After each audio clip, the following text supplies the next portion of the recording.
Today on CityCast Las Vegas, we're talking about what is possibly the state's biggest beef, Las Vegas versus Reno. Technically, Reno is our big sister. She's got 37 years on us. So is this just a childish beef between siblings, or are we doomed to be enemies forever? And let's be honest, which one wins when we ask the question, which city is better? Let the battle begin. Las Vegas versus Reno. We have Reno resident, reporter, and producer of Indy Matters, Joey Lovato, up against our own Las Vegas legend and co-host of CityCast Las Vegas, Dayvid Figler. It's Wednesday, June 14th. I'm Vogue Robinson, and here's what Las Vegas is talking about.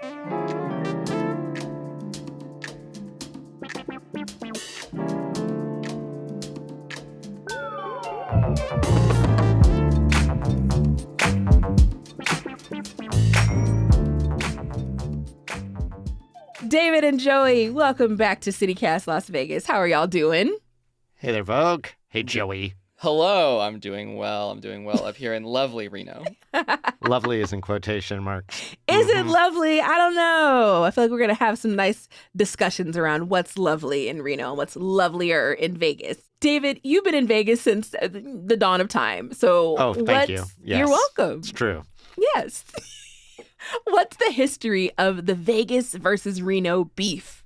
Well, obviously, Reno Metro and Vegas Metro areas are the two big population centers of our big-ass state. And, Reno established itself first, and then Las Vegas, the upstart, eventually overcame it, at least, let's say, in population we could all agree to, and probably in a lot of ways the drive of the economic engine. And so a little rivalry started. And around what year did we overtake them in humans? Oh, the 70s were really good for Las Vegas and not as growth robust for the Reno area. But I don't know. Is it a beef or is it just two big urban centers and a giant pool of rurals here and there that, I don't know, seem to focus more on their differences than their similarities. And I guess therein lies the beef. Plus, the two big schools, rivalries tend to follow school rivalries. And so the city versus the city, the school versus the school, that sort of thing. UNR and UNLV, of course, is what I meant. Joey, how long have you lived in Reno? And did you grow up with this sense of hatred towards Vegas? So I've been in Reno for 21 years. I moved here when I was very little. And so I went to elementary school, middle school, high school, college here. And I don't want to start off, causing too much beef, but I didn't think about Vegas very much growing up. Not until college, really. Mm-hmm. Vegas was always just kind of this other side of the state. It never really occurred to me that it was a cultural urban center the way that it is. I always thought of it as just casinos and Cirque du Soleil, really. But I will say that I had jobs that afforded me to travel a lot. So actually every other week I was in Vegas for about a year and a half. And I really came to love Vegas. And I love all of Nevada. I'm a big Nevada stan. I'm always rooting for rural Nevada and northern Nevada and Las Vegas. But my heart is here in Reno, and I do love Reno, and I will always defend how wonderful Reno is. So, So let's take a bite, as we say. So, Dayvid, who do you think has the better food scene? Oh, we're just jumping right into it, are we? Yeah, Nike. Okay, that's fair enough. Well, I don't make it up to Reno enough, and whenever I go, I usually hook up with my Reno friends, and they take me to the best restaurant, and I just haven't found one that's like... Where do they take you? Somewhere. It's often not far from Virginia Street, so I don't know if that's where most of the action happens. Virginia Street is their little minuscule strip compared to Las Vegas Boulevard. So I don't know. Whatever the restaurants are, they're always fine. They're quaint. They're good, but they're not mind-blowingly great that I can even remember the names of them. Damn, Dayvid. Ouch. Okay. The food is fine. Joey, please help your city. So which place has the better food? So what is worthwhile? I think Reno has some really good food. But I will say it's very hard to beat Vegas, which is a known foodie destination. So I'm going to caveat with that the Vegas has very good food. And I do love the food in Las Vegas, but Reno has some really great places, but they are smaller. I really like Quack's, Cowboy Izakaya, Marietta's, Arario. These are all small restaurants. You know, you're not getting like hundreds of people in there. But there's a lot of heart in these places. I mean, you go in and the owner, like after you go in 2 or 3 times, they're like, hey, how's it going? And they ask you, you know, how you're doing. And they're never super fancy. I don't think I've ever been to a restaurant in Reno where I have to like wear a suit and a tie. But I like to go in there and I feel like there's a nice family feel whenever I get to go out to eat. And see, I think that's a big difference because we have like all these like major, whether they're celebrity chefs or just renowned restaurants in all these casinos. But more than that, we have a lot of people who have worked there who come into the community and open up their own restaurants. And some of those are the most lauded restaurants in all of Las Vegas, which makes for a really vibrant restaurant scene. Wouldn't you agree with that one at least, Vogue? Of course. Please. Okay. There's no better place to live and eat than Vegas, period. Love it. All right. We win restaurant. At all times of day and night. The places do not close. Like I can go get some delicious like Hawaiian food from somewhere at, 3 o'clock in the morning. There's no winning that. Vegas wins that for any state, any city. Let's talk about a cup of coffee. I don't care about coffee very much, but I feel like y'all do. So, Dayvid, tell me about our lovely coffee scene in Vegas. What is the best thing about it? I like how it is ramped up in the last 7 or 8 years. We really have lots of great choices, a lot of people getting into roasting, doing it really well. We're weaning off of Starbucks, and we talk about downtown a lot, though it's not the exclusive place where there's coffee, but we've got 12 excellent coffee places in the greater downtown area now. I just heard a 13th one opened. I'm not surprised. It probably opened in the back of one of the other ones. Well, I would say that we probably have the same number of like locally owned coffee shops that you guys have in Vegas, but we have a lot fewer people. So per capita, we are spoiled for choice when it comes to coffee. Every day, I swear, I walk down the street and I see a new fancy little coffee shop that's opened up that I'm excited to go try. And I mean, you've got like Old World Coffee Bar, Magpie, Walden's, Pangolin, Handcraft, Lighthouse, Bebo's, Swill, Joe Stella, Coffees and Comic, Reno Coffee Company, Dark Shot. I could keep going. And they're all unique in their own way. We have Turkish coffee shops. We have like Mexican coffee shops. We have your classic kind of greasy spoon coffee shop that's got like some food in the back. But I will say where Vegas does beat Reno, because I have been to many coffee shops in Las Vegas as well, is you guys have food at your coffee shops. And we do not have very many coffee shops that have more than just some cookies or maybe a croissant. There's a few that give you food, or you can have a lunch menu, but most of them do not have food, which is disappointing. Right. But if I can't spend my whole day in the coffee shop, writing and eating, then why is it here? Yeah. Why is it here? But I've heard that from the coffee drinkers in my life, they do love the local coffee roasters and the local coffee. And I always get to benefit from all of the really unique and interesting drinks that the coffee shops tend to bring. The Istanbul fog really sticks out to me from Pangolin Coffee. It's a nice take on the London fog, and I love it. I would drink that. Well, desert cities just are going to struggle more to do coffee better than colder climates. I mean, coffee is more with the colder space, and we're going to talk about the weather differences, I'm sure. But Reno has this like established older companies that hold strong and have this huge loyalty. And it goes back as far as I can remember. There used to be a place there called Coffee Bar. Don't know if that's still there, but that was like a really big deal. I can look at it out my window right now. See, there you go. I'm going to concede, as much as I love my Vesta and my Publicus and my Bungalow and my Makers and Finders, and the list goes on and on and on, I'll concede Reno probably wins the coffee game. We are the hub for coffee. And in fact, we have a coffee shop called The Hub that's on the river, and it's lovely. Oh, so good. So, okay. Coffee. Reno. Ding, ding.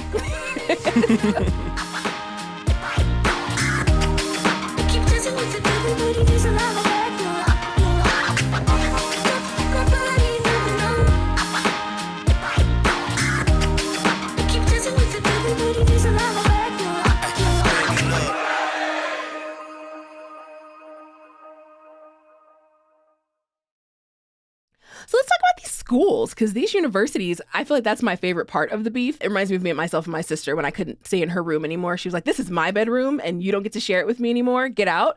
And I was like, fine. And I took my stuff and I moved out of my sister's bedroom. I feel like that's what UNR and UNLV did with one another. So UNLV was founded as like an offshoot of UNR and literally was just kind of like the southern version of UNR. And then in 1968, it finally became its own entity.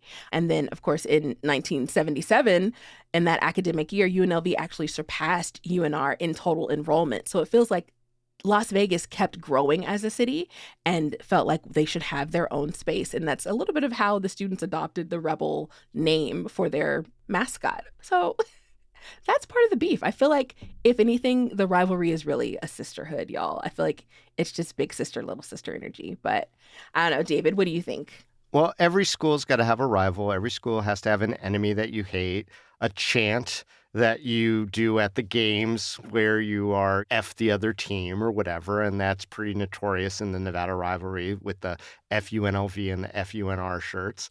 And then they fight over actual physical prizes like the Fremont Cannon, which is the big football trophy that the winning team, when the two go up against each other, get to keep and paint in their school colors and the whole schmear. So, it's easy to get excited about that kind of stuff. But some people take it really to heart. If you see a Wolfpack shirt kind of march into a rebel space, trouble will ensue. Joey, what have you witnessed as a UNR student? Yeah, as a student, definitely the big rivalry in terms of sports. I never really got into that rivalry that much, but I know that it exists. But one thing that I will say is that I love that we're both talking about sports rivalries and neither one of us are really sporty guys. I know. I was like, y'all could just talk about academics. It's okay. The academics that I experienced at UNR were amazing. They were awesome. I also love the campus of UNR. I think it is absolutely beautiful and gorgeous. It really is a pretty campus. But when it comes to sports, I will say, though, that there is this whole thing that I was not privy to until very recently where people call UNR Nevada. Like, they call the UNR sports teams just Nevada. And I was like, so someone asked if I wanted to go see the Nevada game. And I was like, what? Nevada? Which game in Nevada? There's a lot of games in Nevada. It's a big old state. So apparently that's a big thing where UNLV does not like that UNR claims the title Nevada as their kind of sports team. That's a fact. But we were here first, so sorry. Sorry, not sorry. Also a fact. I mean, fine. Well, any other things you want to throw in? Because right now I feel like there's no winner. It just sounds like I will say that I think that UNLV and UNR campus. Are very close, but I think that UNR takes the cake for being one, older, and two, a prettier campus. I will say that UNLV strides for being a tier 1 research institution and having high-ranking programs all over the place and having the bigger student population, probably with its law school and now our med school to rival their med school. Is maybe tilting it towards UNLV a little bit too. And UNLV also one of the most diverse schools in the nation. That's correct. So I like that. Football-wise, just to kind of close that loop, they're better than us. And while we have the Fremont Cannon right now, they almost always win it. But we're always considered to be the better basketball team. March Madness. Who's your most famous quarterback of all time out of Reno? Do you know? Kaepernick. All right. I'm going to go with Randall Cunningham for UNLV. So, Hall of Famer Randall Cunningham. We win. I mean, Colin Kaepernick, pretty notable. Fairly notable. Off the field as well. So, you might win on that. But I'll put Randall Cunningham stats against Collins any day of the week. But, but you are better in football. We really aren't great at football, but UNLV's basketball is legend. Mm-hmm. Thank you both for your arguments. And I think we're still at a draw here. But I think UNLV might have the larger stats, but when it comes to an atmosphere of a university, it feels like UNR kind of is the better place to go. The air is just nicer. The buildings are just prettier. Sorry. So let's talk about an overall quality of life, right? And so that's like stress from traffic, walkability, air quality, diversity, and that weather. I would love to hear your arguments. Put your city on a plate and tell us that overall quality of life. So I'm a big Reno proponent. I will say, though, and I think weather is very subjective. If you like 4 seasons, you're going to like Reno. Reno has 4 very distinct seasons, and we just started summer yesterday. And it has been raining before that. Before that, we had snow. And before that, we had a chilly fall. So it's very distinct in terms of the weather. But you can always go outside and do something in any of those seasons because it's never extreme. Unlike in Vegas, where you can't go hiking sometimes because it's too hot. You can always go hiking in the summer here. So it's really cool. And in the winter, you can go skiing. And in the fall, you can, there's always something to do outdoors. In terms of diversity, Reno is definitely lacking. We're 60% white, 20% Hispanic, 7% Asian, less than 3% black, and a lot of other much smaller percentages. So Reno is a very white city with predominantly Hispanic populations mixed in there as well. But it is a very walkable city as well. The traffic, while people complain about it, you're never really more than 20 minutes from anything in Reno. But it is expensive to live here. It's actually more expensive to live in Reno than it is in Las Vegas, at least in terms of housing prices and rent. Dayvid? Well, Vegas has 5 times more people in our metro area than their metro area. So we're going to have the problems that come with such a big size, including traffic. Housing affordability is kind of a weirdo one. Reno is really super unaffordable, and I think they deal with that. And I think a lot of that had to do with the sort of tech invasion from the Bay Area, where people saw Reno as a bargain and then really drove up those prices a lot harder and faster than Vegas experienced, although we have obvious affordable housing deficits in the whole state, but especially in Las Vegas that are just unforgivable and that unfortunately are not being addressed by our legislature. That said, that's almost a draw because it really, really is expensive to be a homeowner in Reno right now or to find a good place to live at a good price. But I love all the things that are available in Las Vegas, the convenience of all the things that are available in Las Vegas, the fact that anything that you want is probably done better here in a lot of ways. You just have to seek it than anywhere else, I think, in the state. I'm still falling on pro-Vegas. Nothing I'm hearing right now or saying to myself is convincing me otherwise. They're very different experiences. That's the bottom line. And that's what I love about Nevada. But I like Vegas better. In the end, I like Vegas better. I think those categories, a lot of those categories definitely go to Reno. But when we talk about excitement, when we talk about the ability where everything you could possibly want or need or be interested in is probably here. Even the fact that we have Mount Charleston. So if people do want to go snowboarding or do things in ice that nope. But somebody wants to go do some stuff in ice and snow, it's accessible. And Red Rock's an international destination. People come from all over the world to climb and hike at Red Rock. It's that well known. Right. And then we have national monuments. So like we have our proximity to Avikume can't be like underwritten at all. Like you got to take it and put it up at the top. So I think I have so many friends who love being outdoors and we have the capability to do so. And we're close enough to other states and places to where 2 or 3 hours outside of town, we can be somewhere else and do something enjoyable. Whereas, all the way up in Reno, it's going to take y'all forever. Well, the Bay Area is not too far. Yes, you got the Bay, but I mean, like, is that where you guys want to go? I love the Bay. But you're not going to get a thing like Chinatown that's in Las Vegas hitting in Reno anytime soon. Heck, you're not even going to get a little Ethiopia up there like we have. It's just there's this diversity that has infused itself into our community that has created a lot of wondrous things that don't exist in a smaller place like Reno. So I'm back to Vegas. Come on. And the cross-cultural conversations, the capabilities to go to the grocery stores that are different as well and try out different ingredients. So it's not that I can go and be served, but that I can go to a particular market and get galangal and like other like things that are not in my Smiths. Even our Jewish population, like there's a Smiths that is very Jewish where there's like 2/3. We call it the Jewish Smiths. I mean, I love the Jewish Smiths. I'm allowed to say it. 1/3 of that Smith's is kosher. And I was like, what? Haribo bears are kosher? Let me find out and snack on these gummy bears more. So I think there's always something to learn. And the complex people that live here also make it more interesting. Like you can always find an interesting conversation with someone. And I think as long as we're always in communication, even like with Reno and Las Vegas, there's much to learn across the board. I mean, I believe in compromise when it comes to sisters getting along. So Joey and Dayvid, what is the compromise? Where do Vegas and Reno have common ground? I mean, loving this weird state. And Reno's got weird stuff going on. The rurals have weird stuff going on. And Las Vegas has weird stuff going on. And I think we embrace that no matter where we are in the state. And I think the nice thing is that even though there is this rivalry, people in Reno are defensive of Las Vegas when it comes to other states. We can pick on you because you're maybe our big brother, but no one else is allowed to. And I think it's the same for Vegas, where Vegas will defend Reno if someone from Utah starts talking trash. That's right. Ish. No, I would. I think a common ground, and Joe, you could correct me if I'm wrong on this, but it's just a sense that because Las Vegas has the first like professional major sports teams, and I'm talking NHL, NFL, WNBA, that there is sort of a pride that these are Nevada teams, not just Las Vegas teams, that these are the teams of our state. And as far as sports goes, maybe that's the compromise that we could all get behind Nevada pro teams. I've seen a lot of Golden Knights cheering happening here in Reno, and I see a lot of Raiders bumper stickers here in Reno as well.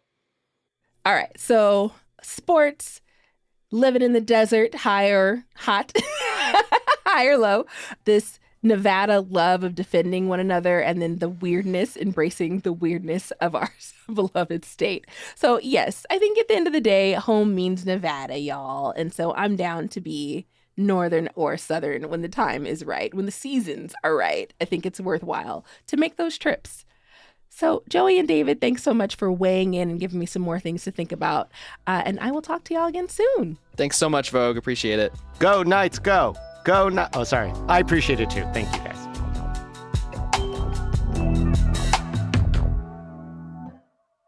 Before you go, a few things you should know.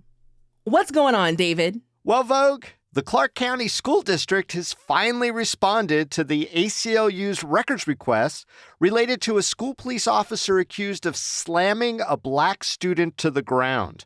The school district is calling the request excessive and burdensome with insufficient public benefit. The ACLU, however, has a strong track record of establishing the public's right to know in similar circumstances. A July 11th court hearing has been scheduled. Also, the city of Las Vegas is seeking public participation as it moves forward with a proposed campus for the African American Museum and Cultural Arts Center, which will be highlighting the contributions of African Americans in Las Vegas. The architecture firm responsible for the Las Vegas Mob Museum was chosen to lead the project. The first of 3 public workshops takes place this Friday.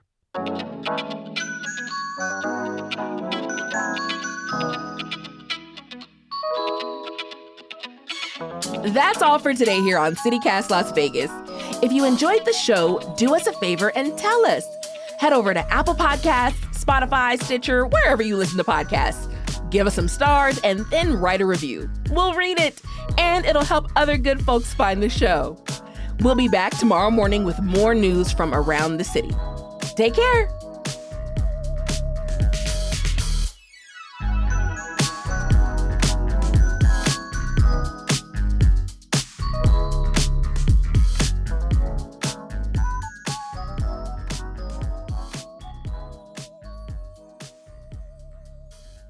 Reno's Revision won Best IPA in the world a few years ago, and Imbibe also has won some big awards for its sours.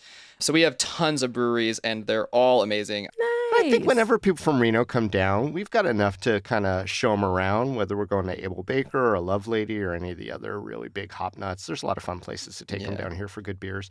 I love a $16 Pabst Blue Ribbon. There you go. Well, we could take you to the Strip and probably double that.